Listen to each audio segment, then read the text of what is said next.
আচ্ছা, আজকে তোমাদের আমি সপ্তকের পরিচয় শেখাবো। আগের দিনও শিখিয়েছি মধ্য আর তার। আজকে তিনটে সপ্তকের পরিচয় শেখাবো। সপ্তক কয় প্রকার? তিন প্রকার। কি কি? মন্দ্র, মধ্য ও তার। ঠিক আছে। মন্দ্র সপ্তক, মধ্য থেকে যখন আমরা নিচের দিকে নামছি সেটাকে বলা হয় মন্দ্র সপ্তক। শুনিয়ে দাও।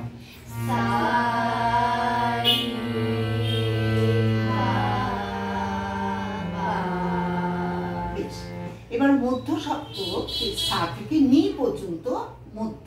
চলো।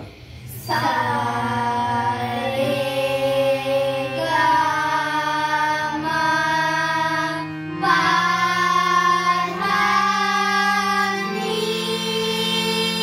এবার তার সপ্তক এই সা থেকে উপরের দিকে। চলো। সা রে গা। তাহলে আমরা আজকে তিনটি সপ্তকের পরিচয় পেলাম। মন্দ্র, মধ্য ও তার। তার উপর দিকে, মধ্য মাঝখানে আর মন্দ্র নিচের দিকে।